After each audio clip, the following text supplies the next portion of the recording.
Damn, Khun, you didn't have to do them like that, man. Come on, man. Come on, man. They're just trying to climb the tower, man. Come on. You don't even have a team, dude.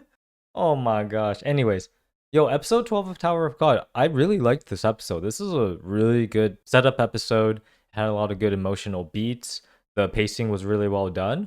I'm really excited for what's to come next. So we start off getting some world building because the news of what happens at the hand of Arlene with the previous episode and the explosion gets broadcasted out to pretty much the most of the regulars, most of the E rank regulars. So a lot of them are just getting news of what's happening, including the supposed death of Khun, which Shibisu's team then finds out. So we have Shibisu, Anaak, Hatz, and Endorsi, the core members from the floor of tests, and Laorde, with some other new team members. So this is what Khun was talking about when he talked with Shibisu about forming a new team, splitting up and forming a new team. Khun formed a team that betrayed him, whereas Shibisu has a team that he's formed. So we're going to get some intersection with them in the future, which I'm really excited for. And we also have Rock as well as Pericule, who seem to have formed a dual team of their own. So that's interesting, right? The dynamic there is pretty cool. And Rock is also on the move because he doesn't believe the news that Khun could die, so he's going to go and find out exactly what's going on. We have a different team forming because we see what happens with Xia and Viole. So Xia wants to get rid of both Novick and Ran, of course. Makes sense. But then Viole gets them to stop using Novick's technique that he just copied after seeing it just once from the past few episodes, which Novick notices. And Viole makes a proposal that they all team together, so Novick and Ran to join Viole's team in order to go and succeed at the workshop battle because he doesn't want to hurt Khun's teammates. And we get some emotional intelligence from Ran because Ran agrees to this, not only because it's the most sensible thing to do, but it's also because Ran recognizes that Viole was lamenting over the fact that the explosion there happened with Khun, not getting a reunion and such. So it's clear that Ran sees that Viole is being sincere about this, and the fact that Viole doesn't have anything to gain from lying because Viole, being as strong as he is, chose to just not kill them, right? Viole can pretty much beat them, as he showed. So it's clear that Viole isn't lying, and that's why Ran accepts his proposal to join as a team. So that's pretty cool. We're getting a mixture of teammates now. One from Khun's side, and then one from Fug.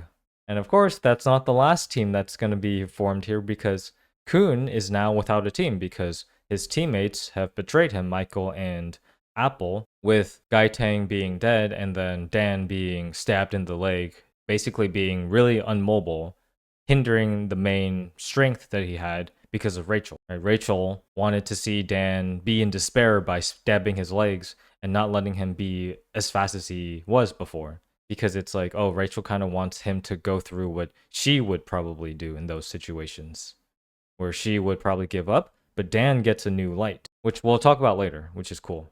So Wangnan's team saves Khun, and Khun is very suspicious of them. He's not even thankful or anything, so it just goes to add to Khun's personality.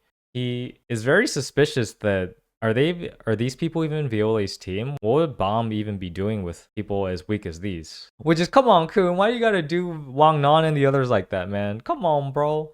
Hey, they'll show you, man. They'll show you. You decided to team up with them, so they'll show you. But we do also get a revelation from Khun that he's putting the pieces together that Viole is Bomb just because of a whole different amount of factors that he's able to connect together, which goes to show his very strong intelligence and being able to put pieces of information together. He gets confirmed by this by Hwaryun, who then explains to him exactly what's going on with Fug and how they're using Bomb, faking his death and such, which pisses off Khun, understandably, because that was his best friend that they took away from him.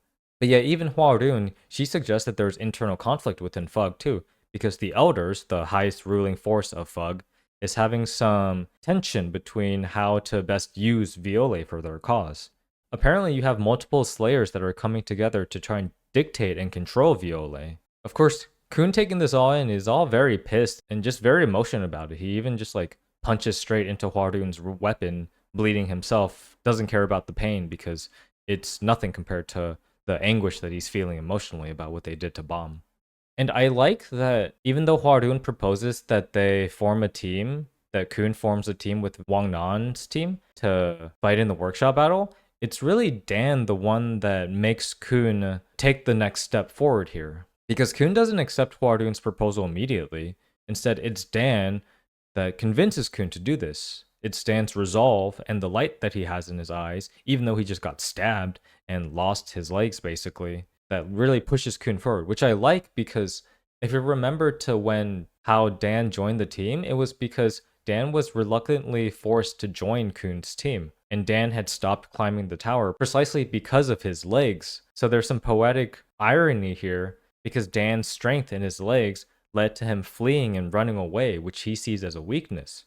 So he's kind of seeing his current situation with the lack of use of his legs being a stepping stone to becoming even stronger, because then he doesn't really have to run away from his problems anymore.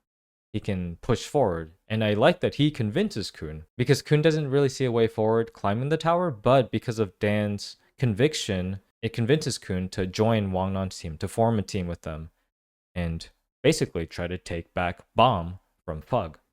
So I really, really like the setup there. I think it basically completes Dan's character arc for the most part, and which is nice, right? We've only known him for a bit, but we've had a lot of good scenes with him, and he already feels like a fully fleshed out character. So yeah, I'm really excited to see what happens next with the anime.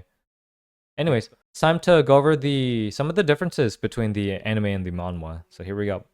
I think the first thing I'll note is that the shot of Shibisu's team being revealed as when they're finding out about the news about the Hand of Our Lady, it goes way more hard in the manhwa here. Like, look at them. They're about to kill Fug, for all we know.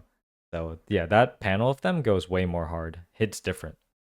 And yeah, I think the only other difference between the manhwa here that I want to highlight is that the reaction to Khun forming a team with Wangnan. So yeah, Khun and Wangnan shake on it. They didn't explicitly show it in the anime, except in the ending credits. But yeah, they do shake on it, and we have some different reactions to Khun as a person from Wangnan's teammates, which is pretty nice. Which all speaks to their own different personalities. So yeah, some people like me saying, Ghost saying they're a little bit scared of Khun because he gives off that little scary aura kind of feeling. We have Arc Raptor that kind of gets the point that yeah, Khun's not normal, man. This dude's a little yeah, but yeah, he seems good though. And then yeah, Prince likes him. Like Prince definitely like feels like he'll like Khun's style, being able to just like give out orders and such. And then Wangnan, I think Khun and Wangnan, they sort of reach like an understanding with each other, where I'm sure that Khun will slowly realize that, oh wait, yeah, given Wangnan seems to be like the leader of this team, quote unquote, it kind of does make some sense as to why Bomb, so like not necessarily Viole per se, but why Bomb would naturally resonate with Wangnan. So yeah, I think that's pretty much it. Even though there aren't as many differences between the manhwa and the anime in this episode, I still say, hey, rate the manhwa. It's still really good. Dang, just like super excited for this workshop arc. Yeah, I think that's all I have to say. Really excited. Really, really excited for the next episodes. But yeah, there it is. Thank you for watching this video, and catch you all next time. See ya.